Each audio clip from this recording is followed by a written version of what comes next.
नकली दूध, नकली मावा, नकली पनीर, नकली खोआ, नकली ब्रश, नकली मंजन, नकली सब्जी, नकली आटा, नकली चावल, नकली दाल, नकली दवा, नकली इंजेक्शन, नकली वैक्सीन, नकली सिरप, सब कुछ नकली बिक रहा है। दवाइयां नकली बिक रही हैं। इसके बावजूद संसद विधानसभा में इस नक्काली के ऊपर, इस मिलावटखोरी के ऊपर चर्चा ही नहीं हो रही है। हर साल 2 लाख लोगों की अकाल मौत हो रही है, 2 लाख।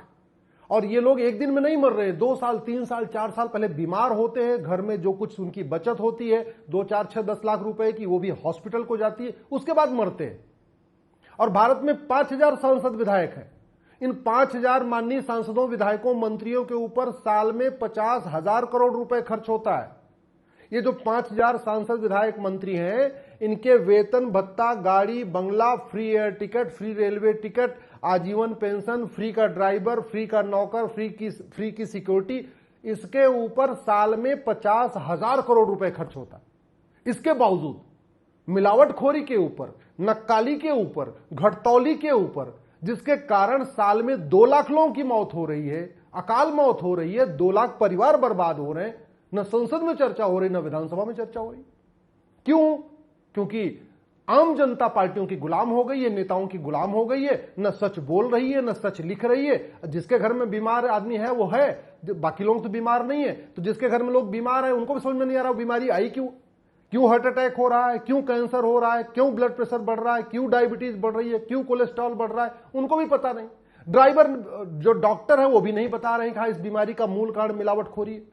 तो बेचारे इलाज करा रहे लेकिन कुछ बता नहीं पा रहे, कुछ कह नहीं पा रहे कि इस मिलावटखोरी का मूल कारण क्या है, इस बीमारी का मूल कारण क्या है। अगर कठोर नियम कानून हो जाए, मिलावटखोरों की 100% प्रॉपर्टी जब्त करने, इनकी सिटीजनशिप खत्म करने और इनको साल भर के अंदर आजीवन कारावास देने की सजा शुरू कर दें, मैं कह रहा हूं 90% मिलावटखोरी खत्म हो जाएगी मात्र साल भर के अंदर। और जो 2 लाख लोग अकाल मौत मरते हैं, इसमें से कम 1,80,000 लोगों की जान बच जाएगी। साल में फर्जी वसीयत, फर्जी विरासत, फर्जी जांच, फर्जी गवाही, फर्जी डॉक्यूमेंट बना के तारीख पे तारीख के कारण, थाना, तहसील, कचहरी के भ्रष्टाचार के कारण साल में 2 लाख लोग आत्महत्या कर लेते हैं। 2 लाख लोग फर्जी SC/ST केस के कारण, फर्जी दहेज के केस के कारण, फर्जी छेड़छाड़ के केस के कारण, फर्जी उनकी जमीन पे कब्जा हो जाता उसके कारण 2 लाख लोग आत्महत्या करते हैं। और 5,000 सांसद, विधायक, मंत्री हैं जिनके ऊपर साल में 50,000 करोड़ रुपए खर्च हो रहा है। कोई भी सांसद, विधायक, मंत्री संसद विधानसभा में नहीं कह रहा है कि जमीन पे कब्जा करना, फर्जी शिकायत करना, फर्जी गवाही देना, फर्जी एफिडेविट फाइल करना, फर्जी डॉक्यूमेंट बनाना, बनवाना, चीटिंग, फ्रॉड, फोर्जरी, ये सीरियस क्राइम होना चाहिए। ऐसे मामलों में कम से कम 10 से 20 साल की सजा होनी चाहिए, इनकी प्रॉपर्टी जब्त होनी चाहिए, इनकी सिटीजनशिप खत्म होनी चाहिए। कोई नहीं मांग कर रहा है। समस्या पर चर्चा करके कोई समस्या खत्म नहीं होगी जब तक का इसका मूल कारण घटिया कानून ठीक नहीं होगा। भारत में हर साल 2 लाख लोग रोड एक्सीडेंट में मर रहे हैं और रोड एक्सीडेंट का मूल कारण है या तो ड्राइवर अनाड़ी है, उसको घर बैठे बैठे उसका ड्राइविंग लाइसेंस मिल गया, दलाल ने उसको 3,000 रुपए में ड्राइविंग लाइसेंस बनवा के दे दिया, और या तो सड़क टूटी हुई है। सड़क टूटने का भी मूल कारण भ्रष्टाचार, और जो घर बैठे बैठे ड्राइविंग लाइसेंस मिलता है उसका भी मूल कारण भ्रष्टाचार। मैं ऐसे बहुत लोगों को जानता हूं, गाड़ी चलानी नहीं आती, 3,000 रुपए में पुलिस से बचने के लिए ड्राइविंग लाइसेंस बनवा लिया। ड्राइविंग लाइसेंस केवल इसलिए बनवा रखा कि उनको उनका चालान ना हो, गाड़ी चलानी नहीं आती, ना उनकी कोई ट्रेनिंग हुई, ना उनका कोई टेस्ट हुआ, घर बैठे बैठे ड्राइविंग लाइसेंस मिल गया। और वो खुद भी मर रहे हैं, खुद भी अपना हाथ पैर तोड़वा रहे, दूसरों का भी हाथ पैर तोड़वा रहे। कितनी बार तो ये भी देखा गया कि अनाड़ी ड्राइवर खुद तो बच गया, उसने दूसरे को मार दिया, सामने वाला बेचारा मर गया। अगर भ्रष्टाचार खत्म हो जाए, रोड एक्सीडेंट बंद हो जाएगा, तो रोड एक्सीडेंट रुकेगा, तो साल में जो 2 लाख लोग मरते हैं ये बच जाएंगे। दुर्भाग्य देखिए, 5,000 सांसद, विधायक, मंत्री हैं, इनके ऊपर 50,000 करोड़ रुपए साल में खर्च हो रहा है, लेकिन भ्रष्टाचार के ऊपर चीन जैसा कानून बनाने की मांग नहीं कर रहे। मैं पूछना चाहता हूं, जब देश भारत ईमानदारों का देश है, तो यहां भ्रष्टाचारियों की 100% प्रॉपर्टी जब्त करने, नागरिकता खत्म करने और साल भर के अंदर फांसी देने के लिए कानून क्यों नहीं बन रहा?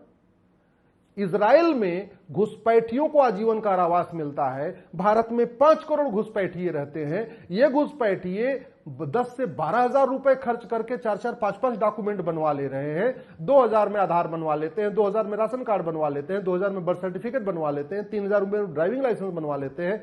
उसके बाद जब 4-5 डॉक्यूमेंट बन जाता है, वोटर आईडी में नाम जुड़वा लेते हैं। उसके बाद केंद्र सरकार की सारी योजनाओं का फायदा उठा रहे हैं, राज्य सरकार की सारी योजनाओं का फायदा उठा रहे हैं। ये घुसपैठिए मुफ्त में लोन ले रहे हैं, मुफ्त में वजीफा ले रहे हैं, मुफ्त में राशन ले रहे हैं और मुफ्त में मकान ले रहे हैं, सरकारी मकान। और अब तो ये घुसपैठिए बाकायदा गांव में जा जाके थोड़ी थोड़ी 1-1 बिस्वा 2-2 बिस्वा जमीन खरीद के अपने आप को पक्के भारतीय बना रहे हैं। इसके बावजूद 5,000 सांसद विधायक होने के बावजूद कोई एक सांसद विधायक नहीं कह रहा है कि इजराइल जैसा घुसपैठ विरोधी कानून भारत में होना चाहिए। 1 लाख करोड़ का नशे का कारोबार चल रहा है भारत में, 1 लाख करोड़ का। 10 करोड़ लोग नशेड़ी हो चुके हैं, ऑनलाइन नशे की डिलीवरी हो रही है। सिंगापुर में एक व्यक्ति के पास 900 ग्राम गांजा मिला था, उठा के फांसी दे दिया। दोबारा सिंगापुर में किसी की हिम्मत नहीं है वहां पे ड्रग बनाने की या ड्रग बेचने की। और भारत में एक से बढ़कर एक ड्रग मैन्युफैक्चरर, ड्रग के होलसेलर, ड्रग के dealer, drug peddler, drug supplier. ऐसा कोई जिला नहीं है 800 भारत का जहां पे ड्रग नहीं मिल रही है, ऑनलाइन डिलीवरी नहीं हो रही, घर पे पहुंचा रहे अब तो बाकायदा। 5,000 सांसद विधायक हैं, इनके ऊपर साल में 50,000 करोड़ रुपए खर्च होता है।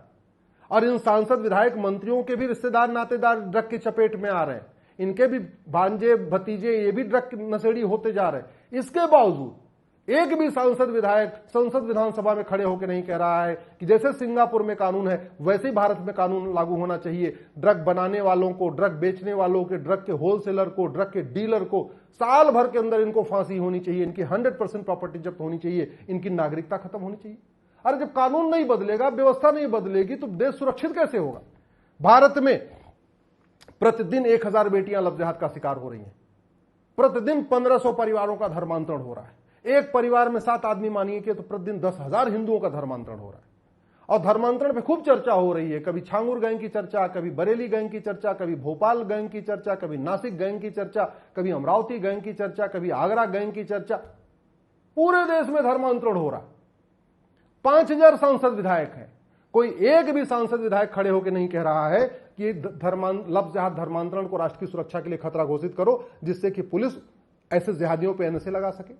5,000 सांसद विधायक में किसी एक सांसद विधायक ने नहीं बोला कि लव जिहाद धर्मांतरण एक अनलॉफुल एक्टिविटी है, ये यूएपीए को बदलो, इसमें लव जिहाद धर्मांतरण शामिल करो, जिससे कि पुलिस इनके जिहादियों के खिलाफ यूएपीए की धारा लगा सके।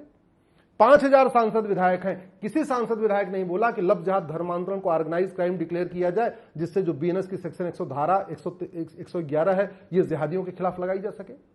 5,000 सांसद विधायक हैं, किसी एक सांसद विधायक नहीं कहा कि लव जिहाद धर्मांतरण एक्ट ऑफ टेररिज्म है, इसलिए सेक्शन 113 को बदला जाए, जिससे कि पुलिस सेक्शन 113 लगा सके, एक्ट ऑफ टेररिज्म की धारा लगा सके। लव जिहाद धर्मांतरण अपने आप में इनडायरेक्ट वॉर है, ये वेजिंग वॉर है, ये भारत पे कब्जा करने की साजिश है, गजवा हिंद की साजिश है। 5,000 सांसद विधायक में से एक सांसद विधायक नहीं कह रहा है कि हां सेक्शन 147 बदलो, जो वेजिंग वॉर की धारा है, इसमें लव जिहाद धर्मांतरण शामिल करो। सेक्शन 152 कहता है जो भारत की संप्रभुता के लिए खतरा, एकता अखंडता के लिए खतरा, उसको उठा के फांसी दे दो, है इसमें। लेकिन उस सेक्शन 152 में यह नहीं लिखा हुआ है कि लव जिहाद धर्मांतरण हमारी एकता अखंडता, हमारी संप्रभुता के लिए खतरा है। 5,000 सांसद विधायक में से एक सांसद विधायक ये नहीं कह रहा है सेक्शन 152 को बदला जाए और उसमें लव जिहाद धर्मांतरण शामिल किया जाए। मैं कह रहा हूं 90% लव जिहाद धर्मांतरण 1 साल के अंदर खत्म हो जाएगा। मैं गारंटी के साथ कह रहा हूं 90% खत्म हो जाएगा। ये जो हमारी 5 लाख बहन बेटियां साल में गायब हो रही हैं, ये रुक जाएगा। ये जो प्रतिदिन 1,500 परिवार यानी 10,000 हिंदुओं का धर्मांतरण हो रहा है, रुक जाएगा। इसमें 90% रुक जाएगा। जिस दिन हमने धर्मांतरण कराने वाले मिशनरियों और जिहादियों, ये जो लव जिहाद करने वाले हैं और करवाने वाले हैं, इनकी 100% प्रॉपर्टी जब्त करना शुरू किया, इनकी सिटीजनशिप खत्म करना शुरू किया, इनके खिलाफ ऑर्गेनाइज क्राइम की धारा लगाया, इनके खिलाफ एनएसए लगाया, इनके खिलाफ यूएपीए लगाया, इनके खिलाफ वेजिंग वॉर की धारा लगाया और इनको साल भर के अंदर आजीवन कारावास फांसी देना शुरू किया। लव जिहाद धर्मांतरण 100% रुक जाएगा। और रुक जाएगा तो देश सुरक्षित होगा। लेकिन ये होगा कैसे? हमारे आपके कहने से नहीं है, सांसद विधायक के कहने से होगा। दुर्भाग्य देखिए, 5,000 सांसद विधायक हैं, इनके ऊपर साल भर में 50,000 करोड़ रुपए खर्च हो रहा है, लेकिन संसद विधानसभा में आवाज नहीं उठा रहे। Cheating, fraud, forgery, perjury, cyber fraud, bank fraud के कारण साल में 2 लाख लोगों का बैंक खाता खाली हो जा रहा है। 5,000 सांसद विधायक में से कोई नहीं कह रहा है कि हाँ, ये चीटिंग, फ्रॉड, फर्जरी, परजरी करने वालों की प्रॉपर्टी जब्त होनी चाहिए, इनकी सिटीजनशिप खत्म होनी चाहिए। साल में 2 लाख बच्चों का अपहरण हो रहा है और ज्यादातर बच्चे किसके किडनैप हो रहे हैं? दलितों के, आदिवासियों के, पिछड़ों के, अति पिछड़ों के, सवर्णों के बच्चे उतने नहीं किडनैप होते हैं। सबसे ज्यादा जो किडनैप हो रहे हैं वो आदिवासियों के, दलितों के, पिछड़ों के, अति पिछड़ों। सुबह से लेकर शाम तक जुमलेबाजी की जाएगी, भाषणबाजी की जाएगी, दलित, पिछड़ा, अति पिछड़ा, ये दुनिया भर की बातें।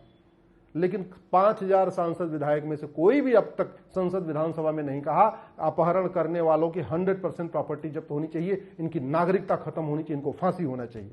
तो भारत में समस्याएं इतनी हैं, लेकिन उसमें से कोई भी समस्या लाइलाज नहीं है, कोई भी समस्या विश्वव्यापी नहीं है। जो समस्याएं भारत में हैं वो चीन, जापान, सिंगापुर में नहीं है। जो समस्याएं भारत में है वो अमेरिका, रूस और जर्मनी में नहीं है। जो समस्या भारत में है वो अरब, दुबई, कुवैत, बहरीन में नहीं है।